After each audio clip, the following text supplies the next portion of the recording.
이제 앞에 화면 볼게요. 문제 같이 풀어볼 겁니다.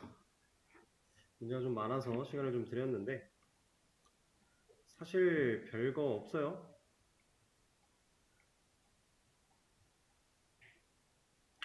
다 풀 수 있을지 모르겠지만 일단 하나씩 좀 실행 같이 풀어보도록 하죠. 자, 일단은 두 번째 문제 바로 가져왔고요. 이 문제. 자, 얘가 실행이 되려면 지금 일단 눈에 보이는 문제점들은 당연히 해결을 해야 돼요.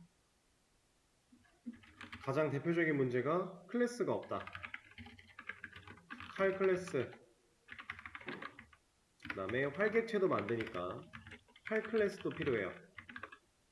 근데 이거 두 개만 해가지고는 안 되죠. 이거 하기 위해서 만약에 이 문제를 이렇게 해결하신 분이 있나요?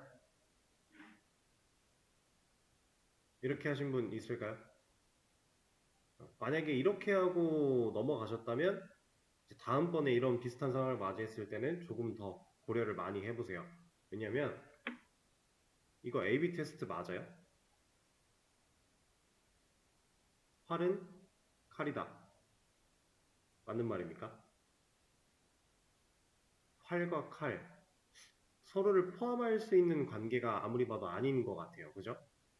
그래서 만약에 이렇게 문제를 해결하고 넘어가려고 생각을 하셨다면 이제 기본적인 상속의 이런 규칙 같은 것들을 조금 더 고려를 앞으로 해보셔야 된다라고 하는 걸 명확하게 말씀드리는 거고요. 자, 그러면 활은 칼이다라고 하는 개념을 우리가 사용하지 못해요. A/B 테스트 통과가 안 되니까 이럴 땐 상속하지 말자 그랬어요. 그러면 이거 말고 다른 방식으로 이 문제를 해결할 수 있는 게 있겠구나 라는 얘기겠죠. 자, 지금 이 문제를 해결을 하려면 어떤 방식을 쓸 수 있을까요? 일단 현재로서 A 칼이라고 하는 변수의 타입은 칼이에요. 얘가 이렇게 박혀 있는 한 이 문제는 아까 이거 이렇게 하지 말자라고 한 방식 말고는 해결할 게 없어요. 여기에 있는 이 코드도 좀 고칠 필요가 있다라는 얘기를 하고 있는 겁니다. 자, 그래서 A 칼이라고 하는 이 변수는 결국 하고자 하는 일은 칼객체와의 연결 플러스 활객체와의 연결이에요. 그러면 얘는 칼도 받아들일 수 있어야 되고 활도 받아들일 수 있어야 되는데 활은 칼이야라고 하는 이 상속관계를 만들어내서 처리를 하기에는 A/B 테스트가 안 돼. 그러면 이거 하지 않고 얘도 되고 얘도 돼야 돼. 한 단계를 더 생각하는 겁니다. 칼과 활이라고 하는 이 개념을 어우를 수 있는 상위 개념 하나를 더 만들어내는 거예요.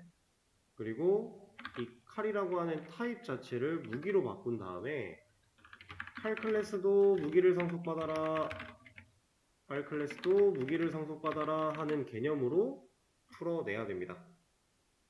이러면 A/B 테스트도 문제가 없고요. 실제로 캐스팅도 문제가 없이 처리가 될 거고요. 상황 이해되실까요? 이제 이런 것들을 단순하게 지금 눈앞에 있는 문제만 해결을 하려고 하면 사실 칼 클래스한테 칼 클래스 상속 주는 거로 끝나고 넘어가셨을 텐데 이제 항상 A/B 테스트 중요하게 생각하셔야 된다라고 하는 그 중점을 한 번 더 잡아드리는 문제였습니다. 자, 다음 문제로 넘어갈게요. 자, 아까 우리가 연습해봤던 거랑 똑같은 얘기죠. A 무기에 공격했는데 칼로 공격합니다가 나와야 돼요. 자, 그럼 일단 필요한 클래스부터 좀 만들어 놓고요. 자, 두 개 만들어 냈습니다. 근데 이제 칼이 무기를 상속받아야 칼은 무기다라고 하면서 문제가 없을 거고요. 자, 그리고 이제 공격 메서드를 만들어야 되는데 이 메서드 어디에 만들어야 됩니까?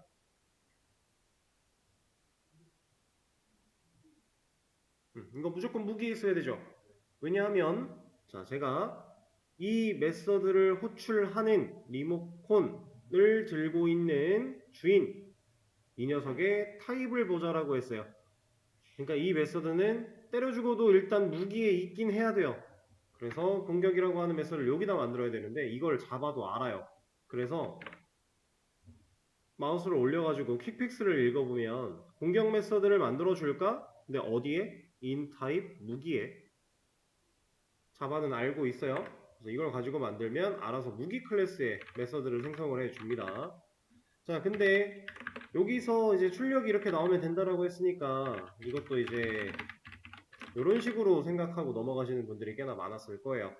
하지만 이걸 조금 더 고려를 해 본다면 얘는 무기 클래스인데 칼로 공격한다라고 한정 지어 놓으면 방금 전에 우리가 칼과 활 연결했던 그런 상황으로 상황이 바뀌었을 때 올바른 대처가 안 되겠죠. 그래서 애초에 우리는 무기 클래스가 가지고 있는 공격에서는 딱히 기능을 넣지 않고 여기다가 오버라이딩을 해서 이쪽에 칼로 공격합니다를 넣어놓으면 좀 어떨까 뭐 이런 얘기를 하고 있는 겁니다. 이러면 어차피 뭐 손해보는 상황은 아니고 오버라이딩 됐으니까 문제 없을 거고 다른 클래스가 생겨서 무기를 상속받았을 때 소환이 전혀 상관이 없겠죠. 이런 식으로 조금 더 우리가 큰 그림을 그려가면서 이제 코드를 봐 나가고 있어요. 다음 문제 서술형이네요. 이거는 일단 넘어가도록 할게요.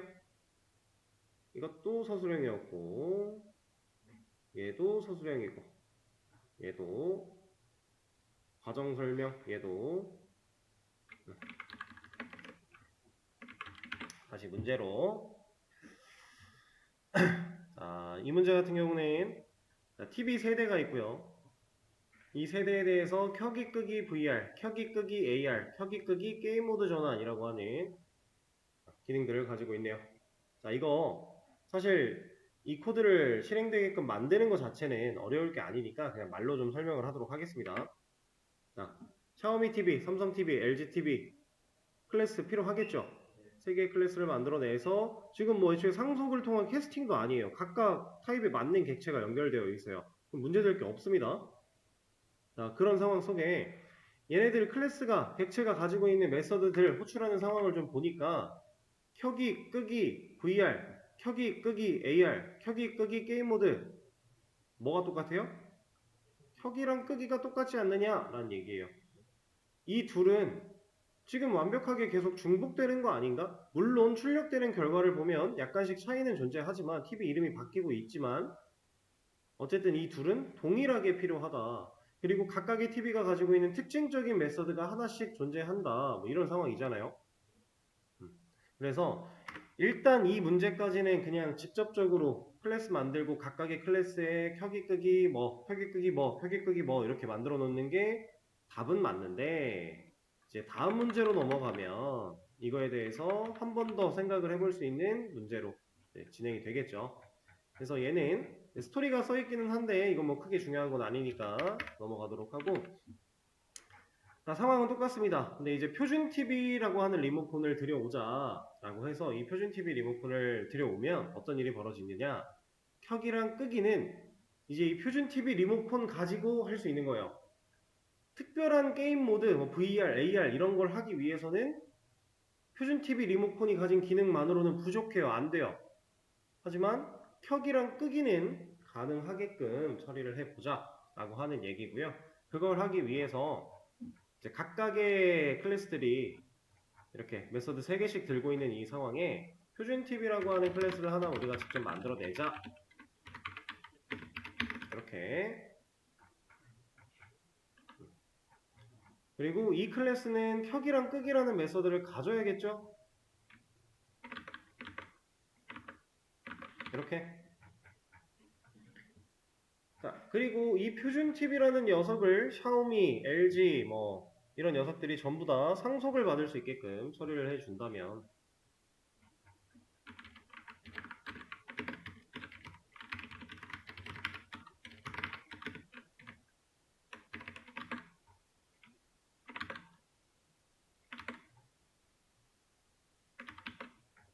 이제 켜기랑 끄기 전부 다 무사히 사용 가능할 거고요. 이렇게 했을 때 제가 원래 가지고 있던 이 코드들을 지우지 않았죠? 왜냐? 오버라이딩 할 거니까. 이럼 이제 메서드 개수나 이런 실질적인 메모리 효율에서 우리는 얼만큼의 이득을 본 겁니까? 원래 켜기 끄기, 켜기 끄기, 켜기 끄기 해서 총 6개의 메서드가 이 메모리를 차지하고 있었다면 이제는 표준 TV가 가지고 있는 켜기 끄기 2개가 메모리를 차지하고 있을 것이고 나머지들은 전부 다 오버라이딩의 개념으로 처리가 되고 있겠죠? 그럼 우리는 훨씬 더 이득을 많이 본다. 6개였던 메모리가 2개로 막 줄었다. 이득이죠.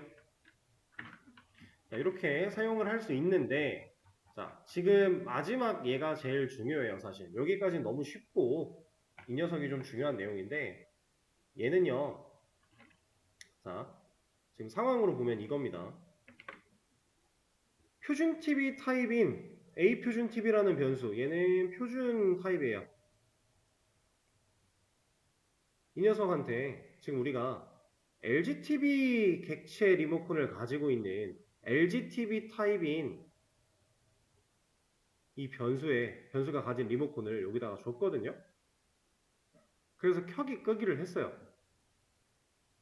그리고 나서 LG TV 타입의 변수 하나 더 만든 다음에 이 변수한테 얘가 가지고 있는 지금 LG TV 타입의 변수한테 넘겨받은 리모컨을 지금 그대로 다시 여기다 주려고 하는데 이거 없으면 안 돼요.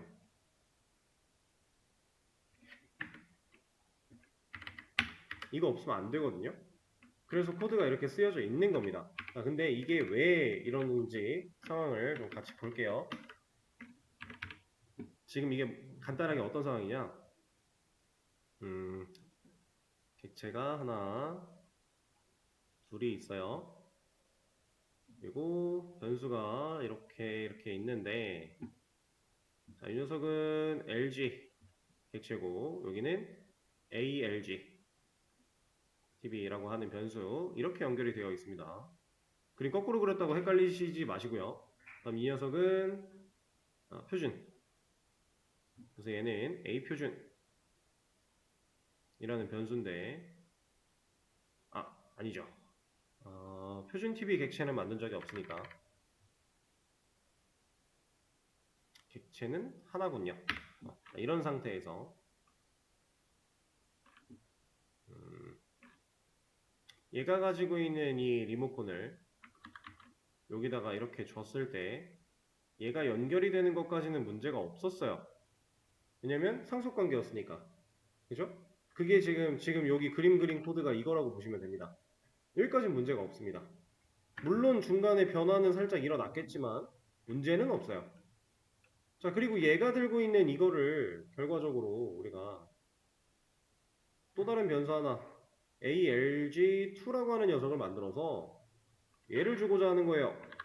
이렇게.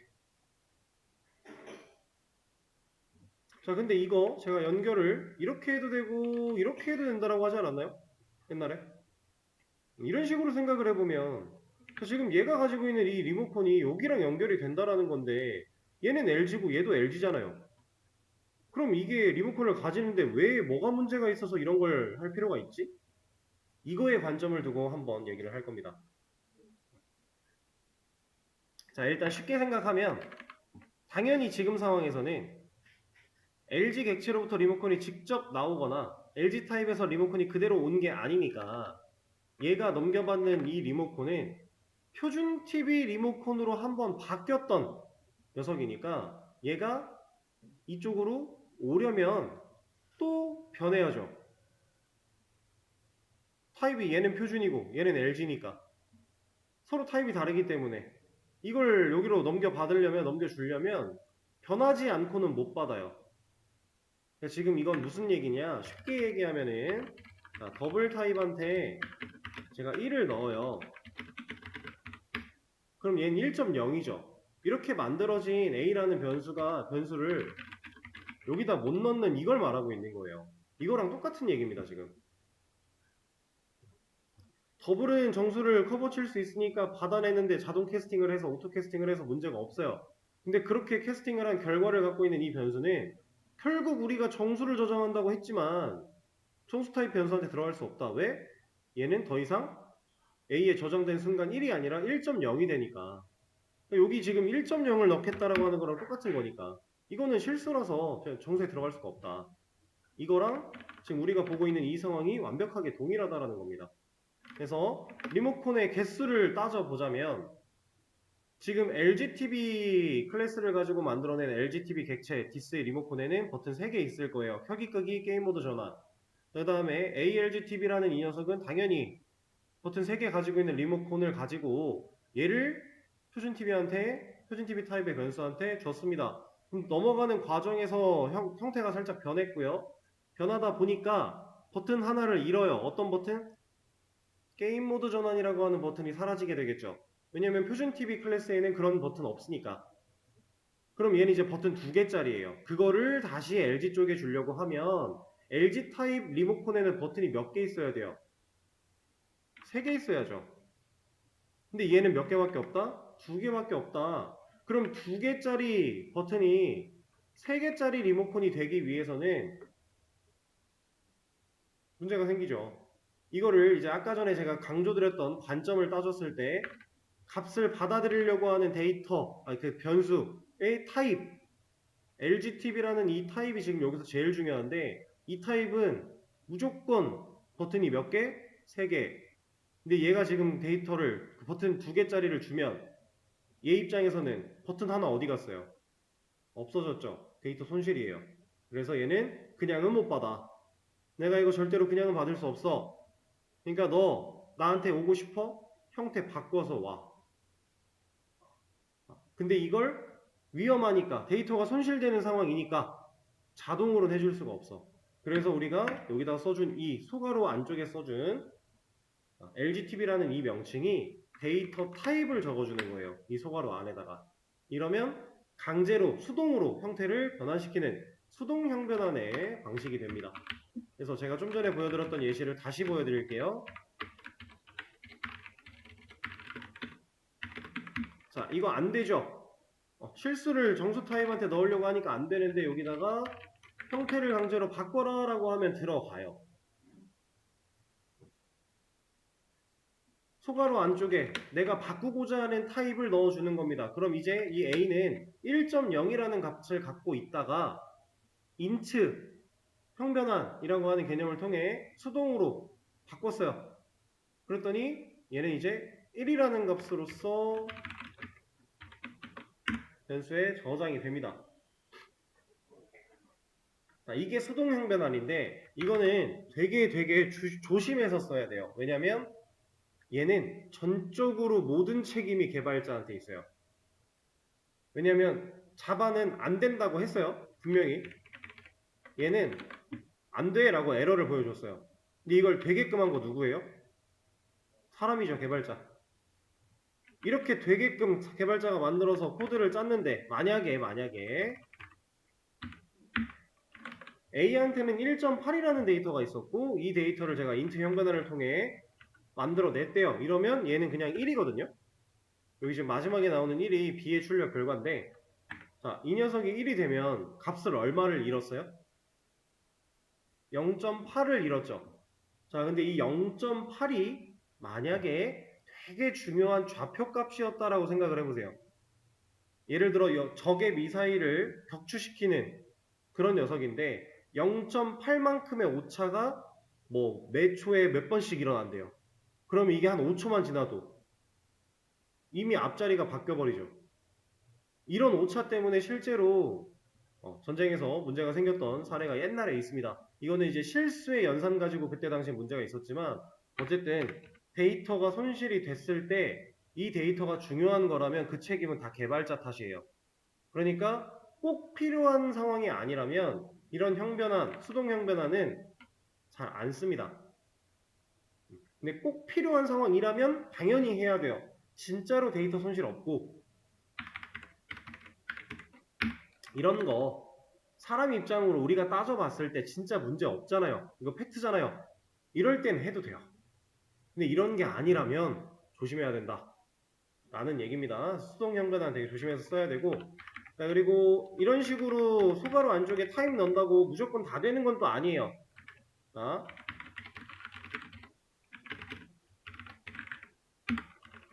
이건 안 돼요. 근데 이건 딱 봐도 안 되겠죠. ASD라는 문자가 어떻게 숫자로 바뀝니까? 그죠? 그것도 정수로. 자, 그러면 이거는요. 이거는 숫자로 바뀔 법한데 안 돼요. 근데 이거는 안 되는 이유가 그냥은 안 되는 거예요. 이거는 이제 순수한 값 가지고 이제 형태를 변환시키는 수동 형변한 방법 중에 하나인 건데 문자열을 숫자로 바꾸는 방식은 따로 있어요. 그래서 integer.parseInt라고 하는 이 녀석을 사용해야 문자열이 가지고 있는 값을 숫자열로 바꿔줘서 10이라고 하는 숫자가 제대로 출력되어 나옵니다. integer.parseInt. 자, 이거 보면 우리가 배웠던 개념 다 들어있어요. 리모컨 눌렀는데 메소드 호출했는데 이 앞에 이거 변수예요?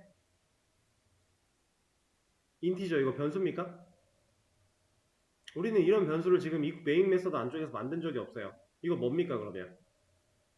첫 글자 대문자니 클래스죠. 인티저라는 클래스가 존재하고요. 그 안에서 파스인트라는 메소드를 호출했는데 클래스한테 호출했대요. 그럼 이 메소드는 무슨 메소드예요? 스태틱 메소드겠죠. 그리고 문자열을 하나 인자로 받고 있네요. 그럼 얘는 매개 변수가 있다란 얘기겠죠. 자, 그래서 인티저를 들어가 보면 실제로 클래스고요. 파스인트를 눌러서 들어가 보면 실제로 스태틱 메서드가 맞습니다. 리턴 타입은 int고요. 그리고 얘는 문자열을 하나 매개 변수로 받죠. 우리가 알고 있는 개념들 다 이렇게 들어가는 거예요. 자, 제가 지금 이렇게 코드 왔다 갔다 하는 거는 컨트롤 클릭입니다. 컨트롤 누르고 클릭하면 해당 원본 클래스 원본 파일로 갈 수 있는데 여러분들은 사실 이거 볼 이유는 없으니까. 자, 그리고 이렇게 메서드 같은 거에 마우스만 올려놓고 이런 거 봐도 여기에 정보들 엔간한 거 다 있어요. 리턴 타입이고요. 어떤 클래스에 있는 메서드인지 다 나오고요. 이름 나오고요. 소괄호 안쪽에 매개 변수 나오고요.